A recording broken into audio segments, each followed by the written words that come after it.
May mga halaman na ito ay mainam na panggamot at mainam din na pampaswerte. Katulad po ng aking ibabahagi ngayon, ito po ay isang halaman na mainam na gamot sa ating mga simple na karamdaman at mainam din na pampaswerte sa ating mga tindahan. Lahat naman tayo, 'di po ba, ay naghahangad ng maging mabenta, maraming bumibili sa ating mga tindahan. At kung minsan naman kapag tayo ay may simpleng karamdaman, tayo marami po ang mas gumagamit ng herbal na gamot.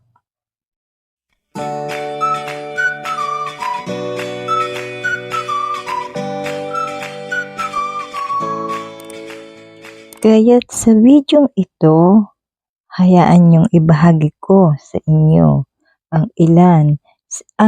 isa sa mga mabisang gamot sa maraming karamdaman at magandang pampaswerte kung tayo ay may tindahan. Unahin muna natin kung ano ang mga kagamutan ng halamang ito na ito rin ay mainam na pampaswerte.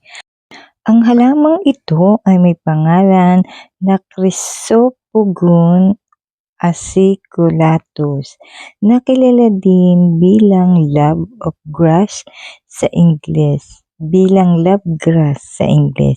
Ito ay maraming tradisyonal na gamit sa panggagamot, lalo na dito sa atin sa Pilipinas.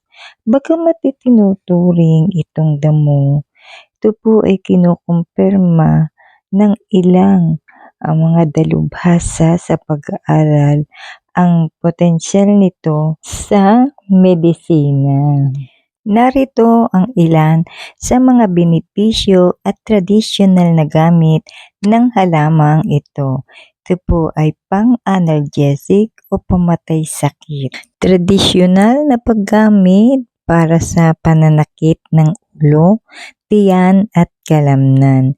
Ito din po ay anti-diarrhea. Ang pinaglagaan ng halamang ito, lalo na po yung ugat, ay ginagamit sa Pilipinas bilang lunas sa diarrhea, yung pong nag-LVM. Lunas din ito sa mga infection. Ginagamit ito para sa urinary tract UTI. Alam nyo na po yun. At maging sa mga vaginal infection. Diuretic. Ang pag-inom ng pinaglagaan ng buong halaman ay nakatutulong sa pag-ihi ng makabubuti sa mga kondisyon tulad ng renal disorder. Ito rin ay lunas sa sakit sa atay at gallbladder. Ano ba yan? Lagi na lang nabulol. Traditional itong ginagamit ng mga lokal na manggagamot dito sa atin sa Pilipinas para sa sakit sa atay at bato. Gallbladder. Mainam din ito para sa kondisyon sa balat. Ang dinikdik na bunga ng dahon ay inilalapat sa balat upang gamutin ang galis at iba pang skin disorder. Mayroon din itong anti-inflammatory properties na nakakatulong sa pamamaga.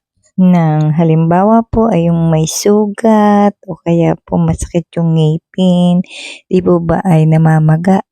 Kailangan ito po ay gamot din. Paalaala lamang po, bagamat marami itong traditional na gamit sa paggagamot ng iba't ibang karamdaman, mahalagang kumonsulta muna sa doktor bago gumamit ng anumang halamang gamot, lalo na kung mayroon ng umiiral na kondisyon sa kalusugan o iniinom na gamot. Ngayong naipakilala ko na sa inyo ang halamang ito at kung ano ang kanyang mga kagamutan, pakikilala ko naman sa inyo kung paano siya gamitin at na pampaswerte at sa bandang huli, makikilala nyo kung ano ang halamang ito. Ito po ay napakainam na pampaswerte kung ang inyong tindahan ay walang namimili at mukhang malungkot. Siyempre po, pag walang namimili, mukhang malungkot. Kaya ang pampaswerte pong ito ay para sa mga walang namimili na tindahan. Pero kung meron man po mangilan-ngilan, ibig sabihin may namimili rin. Ito po ay para dun sa talagang hindi napapansin na tindahan. Katulad po ng nasa video. Kung ang inyo pong tindahan ay mukhang ganyan, walang katao-tao, walang bumibili kahit isa, mainam po na gamitin ninyo ang pampaswerteng ito.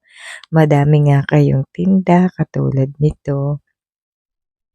Wala namang bumibili, 'di ba? Malungkot po ang ating tindahan bukod sa maraming paninda ay laging maraming tao. Kasi hindi po sinasabi na sa mall kaya maraming tao ay malamig, ang iba hindi naman bumibili. Hindi rin po.